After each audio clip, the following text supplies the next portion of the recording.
Je sais que je suis l'âme de cette course parce que je l'ai créée et je l'ai organisée depuis 37 ans, là, bientôt. Donc évidemment, je ne peux pas négliger ça. Oui, je crois que j'ai changé la vie de beaucoup de gens.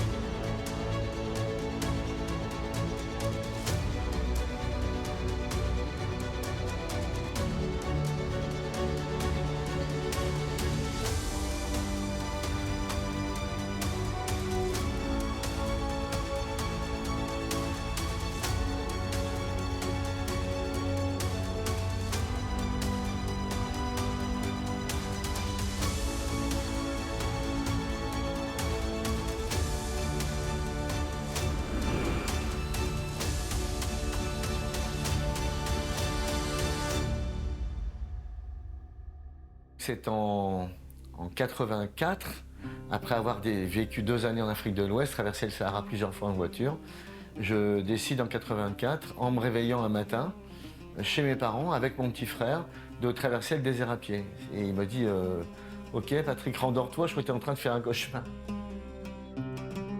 3 semaines après, on était partis. Alors vraiment, il s'est passé beaucoup de choses en 3 semaines, hein, pour réunir des fonds, pour acheter une voiture d'occasion.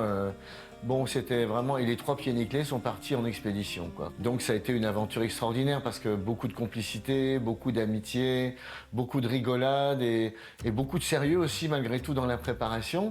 Parce que c'était comme un sacré challenge de dire avec mon sac de 35 kilos combien de temps je mettrais, j'avais aucune idée. Simplement, je gérais mon eau et ma nourriture au jour le jour. Donc ça a duré 12 jours en fait, avec un sac où il n'y avait rien dedans à la fin, quoi.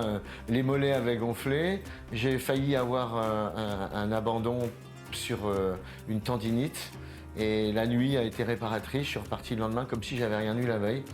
Un mektoub, quoi. C'était un petit peu... C'était écrit que je devais terminer cette expédition-là pour qu'il y ait un marathon des sables derrière. Mais je ne savais pas encore à ce moment-là.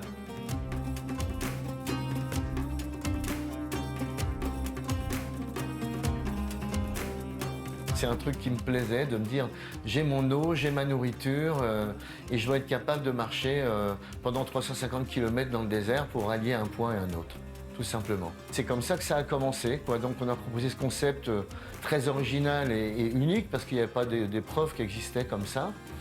Et puis c'est parti 2 ans après, 86, donc les 23 pionniers de la première édition ont participé donc au Tour de Zagora.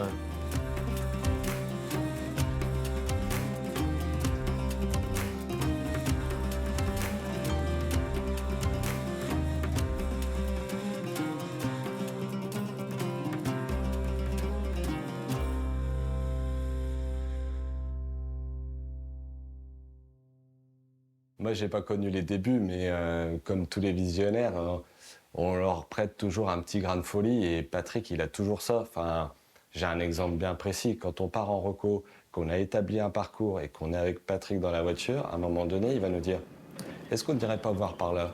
alors qu'on n'avait rien décidé. Et il a cet instinct qui fait que ce petit grain de folie où on dira « Non, c'est peut-être compliqué ». Et en fait, on va découvrir un endroit, et c'est comme ça que le marathon, on a découvert des passages qu'on n'aurait pas imaginés.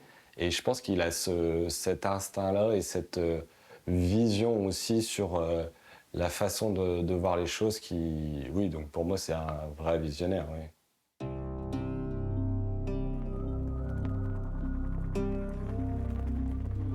Toute l'organisation mettra tout en œuvre, tout au long de la semaine, afin que vous viviez cette semaine hors du temps, avec tous les moyens qu'on a mis en place pour préserver votre sécurité et votre santé.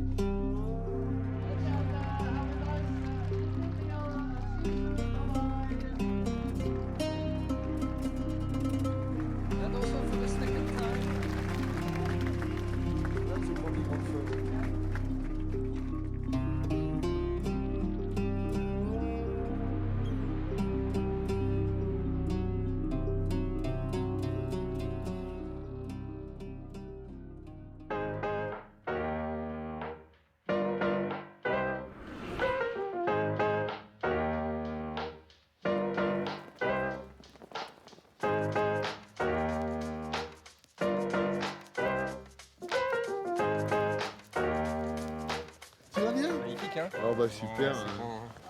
quelle journée. 55 nationalités, Eh ouais, c'est record. c'est record. Franchement, c'est fort. Hein?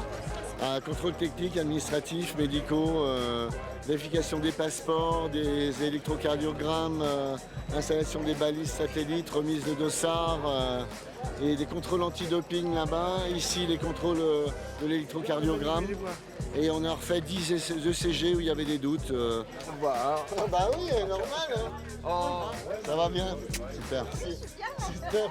Nathalie Mauclair, quand même, chez les médecins. Voilà, qui va reprendre la relève là dans 5 minutes. Victoire, marathon des sables.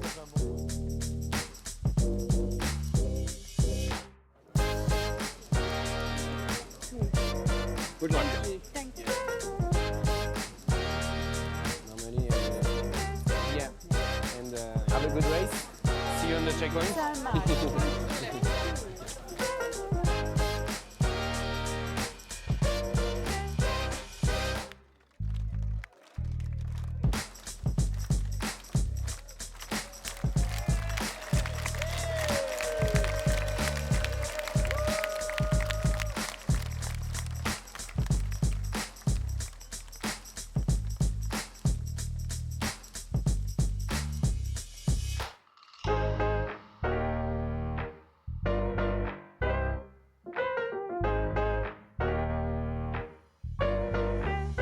Je décide en 84, on travaillait avec des tout petits moyens. 3 jours avant le départ, on a trouvé un industriel qui nous a prêté 150 000 francs. On est allé le voir avec mon ami Thierry. Bon, qu'est-ce que vous voulez les gamins? Alors on lui explique un peu le projet. Bon, il me dit, bon allez, il appelle sa secrétaire, donnez-moi le chéquier. Il nous donne le chèque, il dit, bon allez, barrez-vous, puis vous viendrez voir au retour comment c'est passé, quand on verra avec la banque comment vous allez me rembourser. 4. Donc on a mis 5 ans pour rembourser au retour.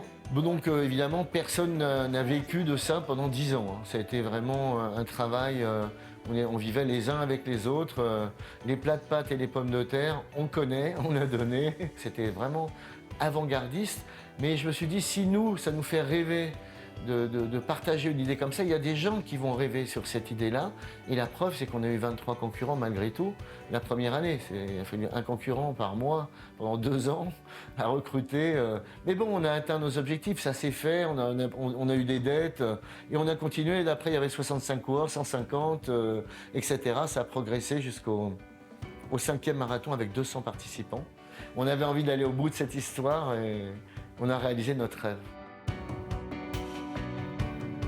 Marie-Jeanne Courtier, je suis commissaire de bivouac depuis bien longtemps, puisque j'ai commencé à la 3e édition et on en est à la 37e, donc vous faites le compte.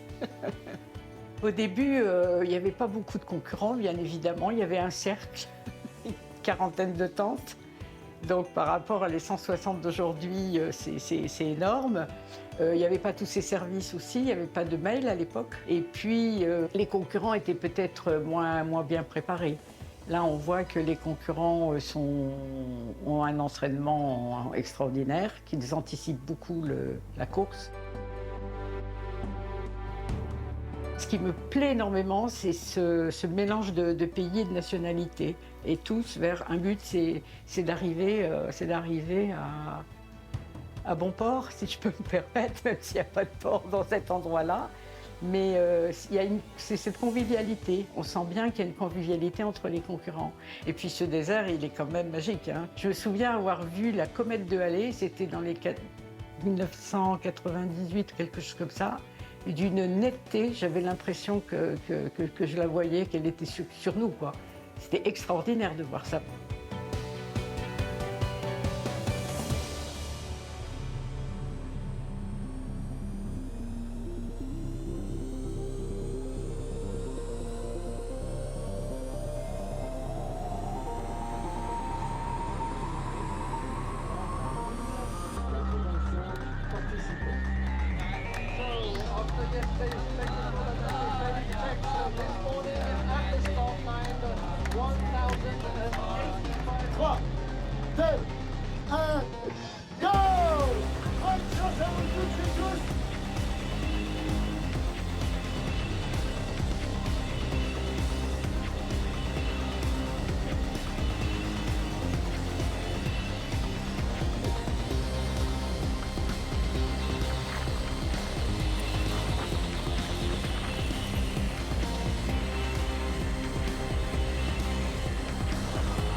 beautiful. It's absolutely beautiful. So dramatic, so harsh, and really features well on screen, particularly cinema screens. It's absolutely inspirational. And you look at the hills here and you can see so much heritage and so many stories can be told in this sort of environment.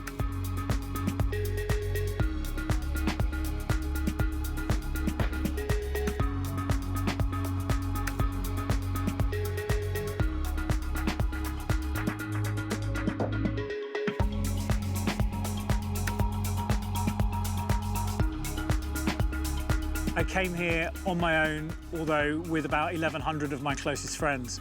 And obviously, as soon as you get to your tent, you realise that you're in a very, very small family and you very, very quickly gel with the people in your tent. It's lovely seeing them on the course. Every other time, it's massively hard. You can't really take the desert for granted. You turn up and it always surprises you.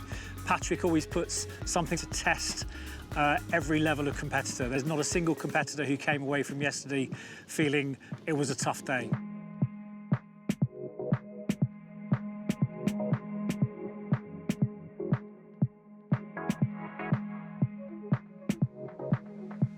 Ça a toujours été ça aussi le but, trouver des beaux endroits pour que les gens voient chaque jour un endroit différent. Parce que c'est ça, c'est une caravane en fait, c'est ça qui m'a animé. Moi dans mon voyage, je partais, chaque jour j'avançais pour aller d'un point à un point B. Chaque jour j'étais dans des endroits différents. Et j'ai le marathon des sables, ça doit être ça. Le but c'est que la compétition soit d'un bon niveau, que l'itinéraire soit relativement difficile quand même, mais pas pour rien. On ne veut pas mettre de la difficulté pour de la difficulté. Ça, on pourrait le faire, mais ça ne sert à rien.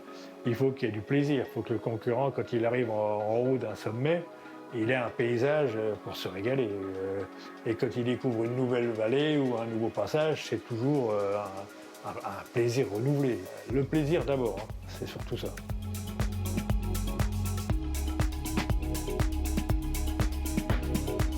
Going to take it very, very slowly. My objective here is just to finish. I've been before, I've nothing to prove. I just want to keep intact because I have other races pretty much as soon as I get back. So the idea is just to get through the week, enjoy it, make some new friends and enjoy the scenery. During the day, there are always moments where you think, why am I doing this? And it's in those moments you just kind of focus on the next stone, the next marker. And if you can just focus on getting to the next marker, the day passes so much more quickly.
C'est clair qu'on a été précurseurs puisqu'il n'y avait rien. Même sur le plan du Maroc, la découverte de sites touristiques était fermée quand même au public. Hein.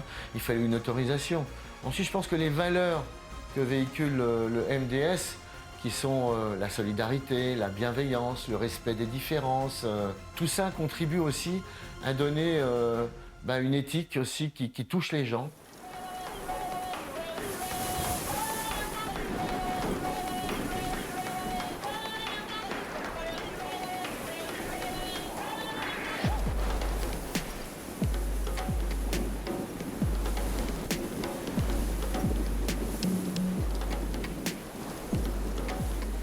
C'est une course où il y a du dépassement de soi. On dépasse ses limites, c'est clair. On va au-delà de ses capacités.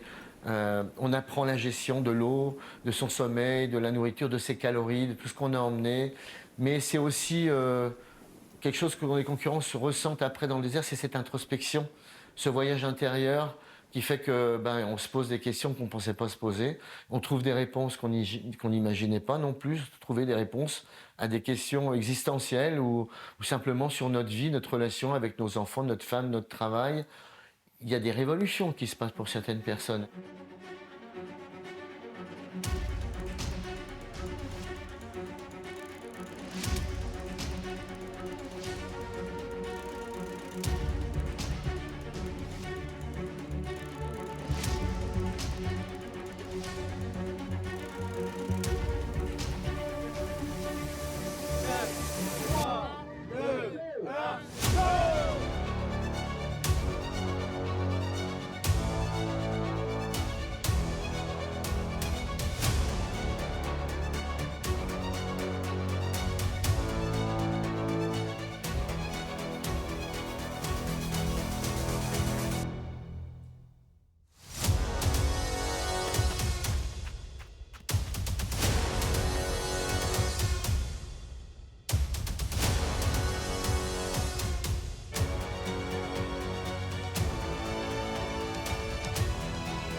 Comment on peut appeler ça? Est-ce que c'est l'appel du désert? Est-ce que ça existe vraiment? J'ai envie d'avoir mal aux muscles, j'ai envie d'atteindre un objectif, j'ai envie de gérer ces kilomètres, d'arriver au terme de mon expédition. Mais je pense que j'avais besoin, peut-être, à moi, de jouer à ce jeu du naufragé volontaire et de me dire, allez.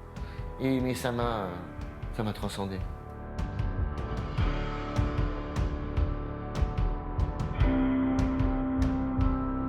J'ai eu des moments où j'ai l'impression de voler. Ça paraît bizarre de dire ça, hein.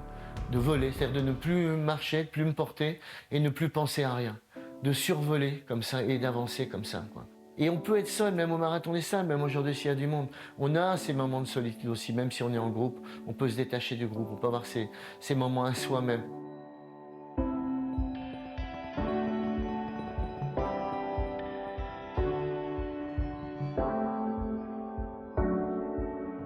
Ça fait 1 an que je me prépare, c'est un gros défi parce que ma vie professionnelle prend déjà beaucoup de place et rajouter dans ça du temps pour se préparer physiquement, du temps pour prendre soin de ses pieds, du temps pour se renseigner sur comment survivre, comme ça faisait écho à mon parcours qui était vraiment de me reprendre en main, quoi, d'aller dompter ce truc à l'intérieur que tu as du mal à gérer, je me suis dit c'est carrément, ça fait écho, quoi. C'était un vrai défi, c'était une vraie mise en place et j'espère que je vais y arriver, quoi.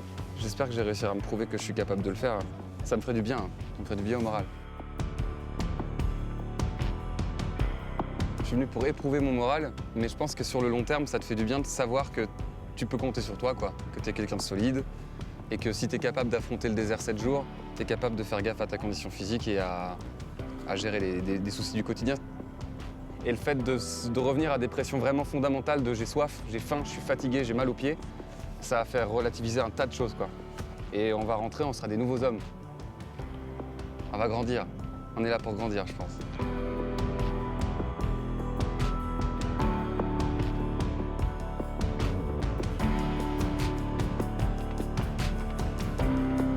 Je présente Lys, ma fille qui a 16 ans et donc c'est sa première participation au Marathon des Sables. Et moi du coup c'est mon papa, il s'appelle Grégory et il a déjà fait le Marathon des Sables en 2021 mais il n'avait pas pu finir et donc il revient cette année avec moi. Elle était partante pour cette aventure, partager un moment ensemble dans le désert et vivre un petit peu cet exploit sportif. Ah bah moi, découvrir le désert, je trouve ça incroyable. Enfin, vraiment, je suis aussi venue là pour pouvoir voir les paysages et tout. Ça a été un peu dur hier, mais c'est normal, je pense, avec la chaleur et tout. C'est vrai qu'il faut un minimum de préparation et puis je pense de mental quand même pour affronter le désert, la chaleur. Mais après, moi, je le conseille à tout le monde parce que c'est vrai que c'est une très très belle aventure. Ouais.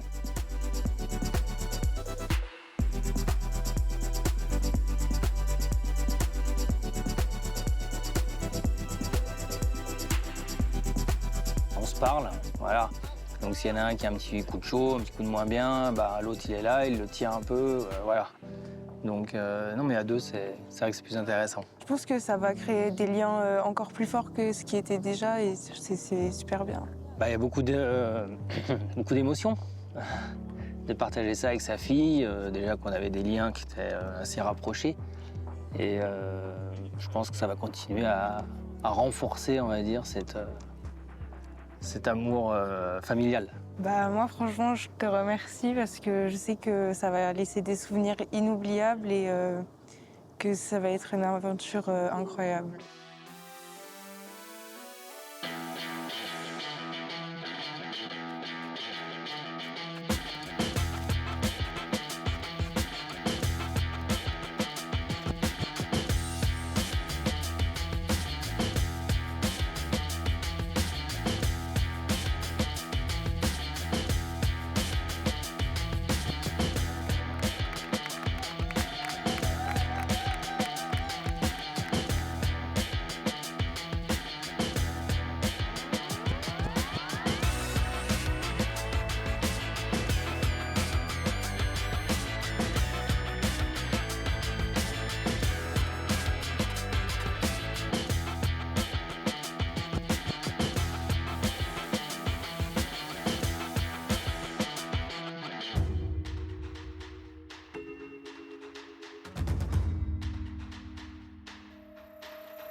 I completed the race in 2017, and when I crossed that finish line, I knew that I was going to be back.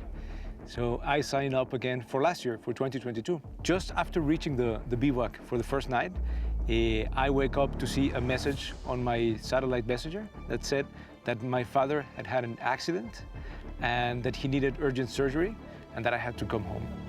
I took the decision, which was very easy for me at the moment, of heading back home. I'm just so happy to be back here for this opportunity, again, for this wonderful experience. And I asked my father, please don't get on the bike this time, wait until I'm back.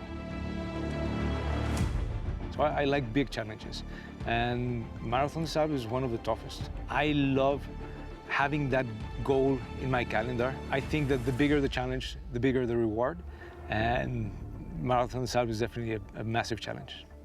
So it will be a massive reward. Yesterday at night, I started having some stomach issues. I was completely dehydrated. I'm feeling very weak, and I'm having a difficult time even keeping water in. So I think it's time for me to think of safety, and I've decided to stop here. Marathon des Sables is an adventure, for sure. And by definition, an adventure has an uncertain outcome. And sometimes you can make it, sometimes you have to go home and come back and try it again. That's what I will do. I'll be back here for sure.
J'ai eu des moments à la fois difficiles et des moments magnifiques et qui n'ont rien à voir avec les autres mais qui ont tous leur raison d'être.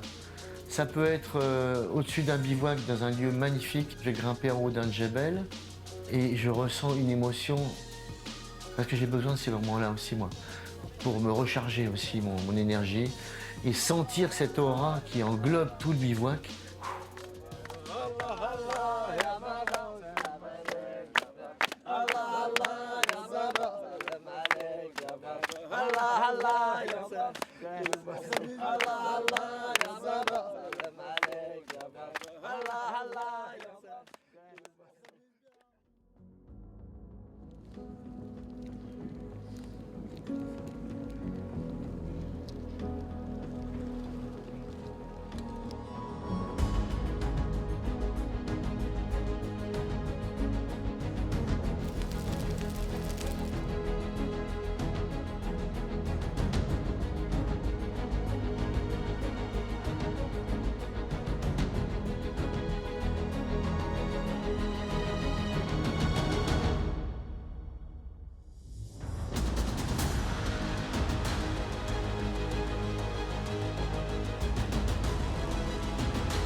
l'a juste à l'œil et après...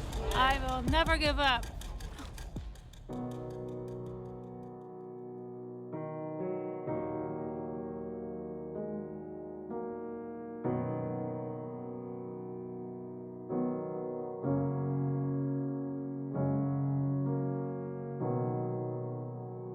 I suffered from postnatal depression, and my husband kindly gave me a one-on-one with a coach, and I started in the gym doing a little triathlon, then I did a bigger triathlon, and then a bigger triathlon. I'm just going to try and push myself a little bit more and see how I go, being dependent on, I guess, the environment around me, but for Donia.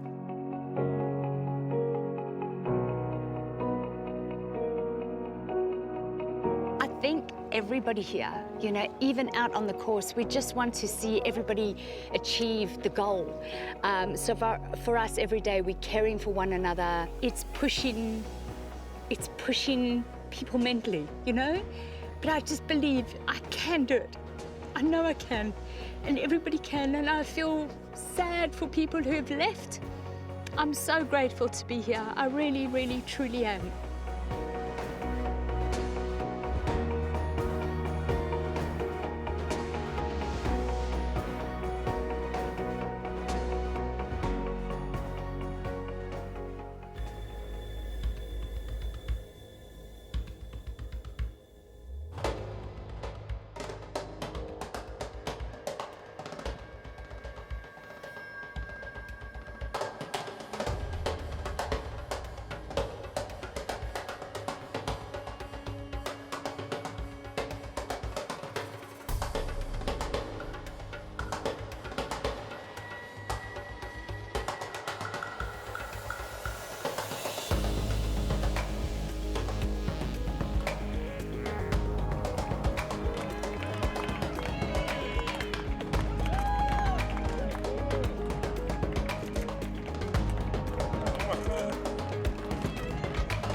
Ce qui va rester, c'est les émotions qu'on a eues avec nos potes, nos compagnons d'aventure qui nous attendent sous la tente, qu'on ramassait du bois, faire du feu, qui viennent nous chercher à la banderole.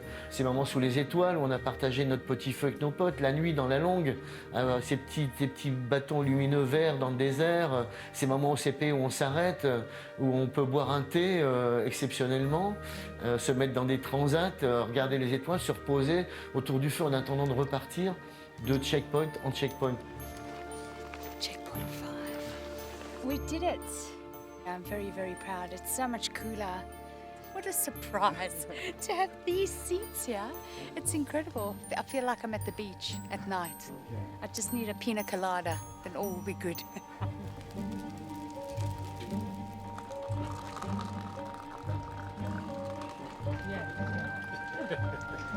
Je me présente, je m'appelle Aurélie Tomou-Croza et voici mon signe, Aurélie. J'en suis très fière de la première femme sourde à participer à ce marathon parce qu'il y a déjà ce regard posé sur nous en tant que femmes, surtout de femmes qui font du sport. Dans le monde du sport, c'est compliqué d'être une femme. Et là, d'en faire partie, d'être là, oui, j'en suis fière. Le fait de montrer que les sourds peuvent le faire, qu'on peut communiquer avec la langue des signes, qu'on peut intégrer la communauté des entendants, oui, j'en suis très fière. Je ne connaissais pas du tout le monde du marathon des sables. J'avais eu des retours par des personnes qui y avaient déjà participé, mais c'était quelque chose d'encore très flou pour moi. Le premier jour, c'était très perturbant. Changement de climat, changement de nourriture. Voilà, j'ai énormément souffert ce premier jour, mais après, j'ai essayé de me focaliser sur moi, sur l'environnement, me dire qu'on partage tous les mêmes souffrances, tous les coureurs partagent les mêmes difficultés. J'ai réussi à dépasser cette souffrance et à aller jusqu'au bout du 90, et ça a été très chargé en émotions. Voilà, c'est énorme, c'est difficile de partager, d'expliquer cette émotion. Voilà, c'est énorme. Ça va être difficile, mais je veux aller jusqu'au bout et j'irai jusqu'au bout. Je pense qu'au niveau de la dernière, l'arrivée, ça va être la meilleure. Ça va être la plus forte des émotions et la meilleure des émotions.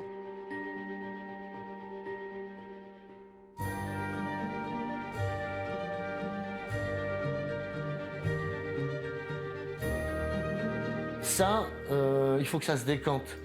Et l'essentiel, il faut attendre au moins 15 jours après le retour pour que chacun garde l'essence même de ce que ça est représenté pour eux.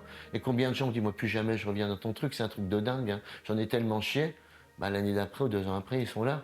Pourquoi? C'est qu'il se passe quelque chose, c'est qu'on a besoin de se mettre à nu. On retrouve l'homme originel, quoi. Tout le monde est frère de sable. Tout le monde ramasse son bois, fait sa popote. Tout le monde en chie, tout le monde a des ampoules, on est tous sur un même pied d'égalité. Et on se rend compte que l'essentiel de notre vie, c'est juste marcher, manger, dormir, et on recommence le lendemain. D'ailleurs, une concurrente allemande m'avait dit un jour, le marathon des sables, ça purifie l'âme. J'avais trouvé que c'était très beau comme expression.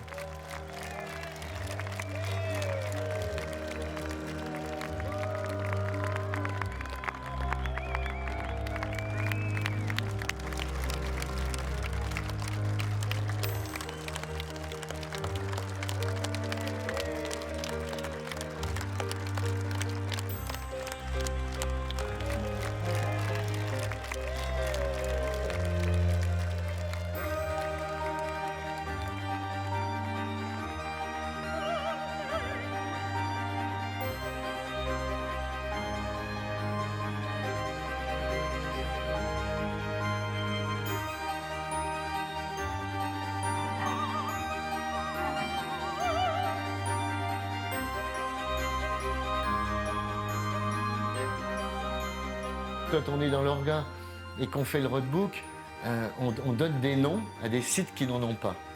Donc on part et on revient et on voit au loin, au cap, la petite lampe de Zaïd. Et donc Zaïd, simplement, il avait une chaise.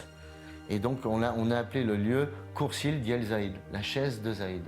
Et il y a quelques années, il y a un commandant de gendarmerie qui vient me voir, me dit « Oh Patrick, au fait, cette année, vous êtes bien au bivouac à Coursil Diel Zaïd ?» Je dis « Oui, oui. » Je trouve ça excellent, quoi. Franchement, c'est extraordinaire. Il n'y a pas de nom, alors on donne des noms. La chaise de Zaïd, c'est une empreinte, c'est une histoire. Et pour lui aussi, c'est resté quelque chose. Je pense que tout ce qu'on fait doit avoir du sens aussi, quoi.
quand on se retrouve à l'arrivée, les larmes, elles se mélangent entre la crème solaire, j'en passe, mais voilà. Et je trouve ça magnifique, quoi. Donc voilà, des moments, mais il y a eu tellement beaux, des beaux moments où je suis content d'accueillir quelqu'un à la banderole, parce qu'il s'est passé avec cette personne tellement de choses tout au long du parcours où je l'ai encouragé, où qu'il a failli abandonner, qu'il a fallu que je sois un peu hard, dire tu repars tout de suite.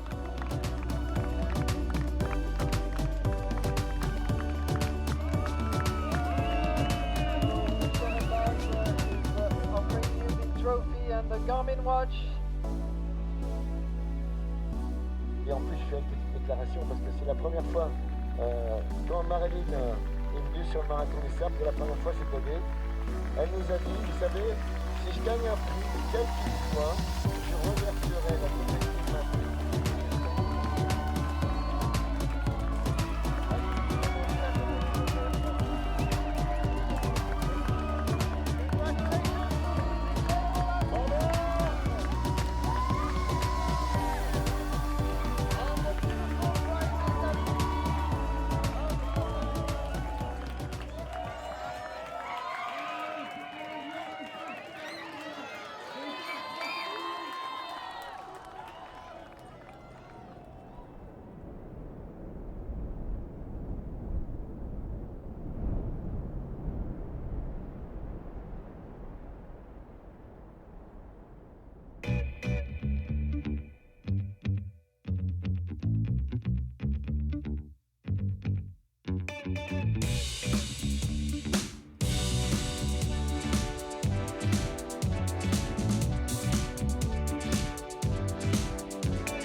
Dans la course à pied, je pense qu'effectivement, on a marqué l'histoire.